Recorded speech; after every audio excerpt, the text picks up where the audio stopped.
So how are you enjoying this fourth hour? Well, okay, just look where you are right now. We're sitting on the wonderful fourth hour set. It's a party. I mean, you got to kind of see firsthand kind of the chaos and the fun, but it's a pleasure to show up for work.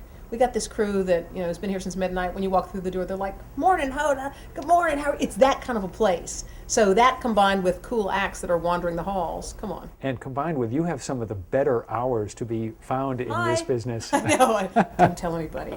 Yeah, I mean, I don't get up at a disgusting pre-dawn, pitch black hour. I get to work at a reasonable time. I'm usually here by 7, and we go on at 10. So it's a terrific schedule.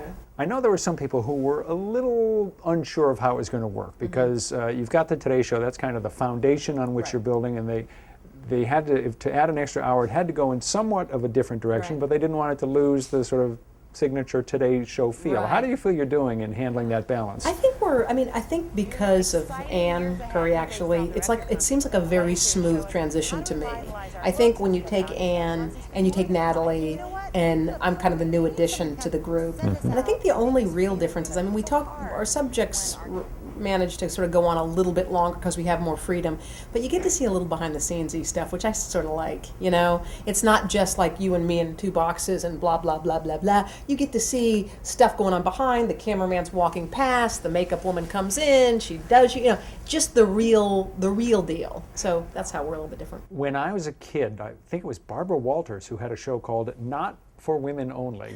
Obviously, the fourth hour of the Today Show is strongly aimed at women. We're about the chicks, baby. We're about the chicks. Yeah, there's not a lot of testosterone flowing through that program, is there? I don't know there? if you've met Tiki Barber, but anyway, he kind of gives us our shot of testosterone in the morning. We are really a show mainly geared toward women. And we know that that's mainly our audience. We're not trying to neglect the guys, because what we try to do is work them in as well. But we find that since most of our audience is women, we kind of gear that way. And it's about subjects women are interested in, things like health. Sometimes it's fashion, sometimes it's raising your kids, relationships, stuff like that. And Tiki really does give us a unique perspective. He reminds us with a little headbutting, like what the guys are thinking. He keeps you in line. He does. Speaking of health, how are you doing? I'm feeling much better. Yeah? It was kind of a scary thing to.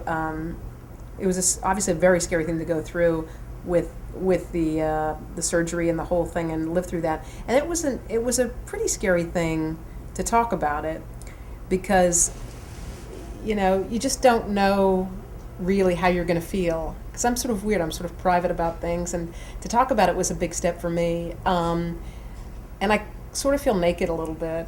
To be honest, because it's almost as if someone had seen you at your most vulnerable point on one day, and then you see them again the second day. You're kind of like, "Hey, how you doing?" You just feel a little bit weird. But I got to say, every time I get an email, and I just checked my BlackBerry today, people are sending me really sweet emails saying, "I haven't had a mammogram in 12 years. I'm going today." Stuff like that. Well, that was going to be my next question, is what kind of feedback have you gotten from viewers? Yeah, it's a lot of hugs. I'm getting blind hugs on the streets from people I don't know, and it's so incredibly, comforting. Imagine a stranger walking up to you, not saying a word. One guy whispered in my ear, "I had cancer 22 years ago. 2 people know, my wife and now you." Right? Wow. It was so moving to me. So I do feel like there are a lot of people who are sort of kind of living in this scary world, and they need to realize that it ain't so bad. I'm 6 months or 7 months after a mastectomy. I feel great. Like I'm running in Central Park. I'm thinking, you pinch yourself and think, wow, I got really lucky. I feel, it's weird to say I had cancer and I feel lucky, but I think if you survive cancer, it's the best thing that happened to you, because suddenly you're fearless. Suddenly you don't care about the little things. Suddenly you weed out all the stuff that doesn't matter. Your life just kind of snaps into focus, and boom, it's clear. It's weird to have that. Yeah, but you do. You get that clarity. You get clarity. Yeah, it's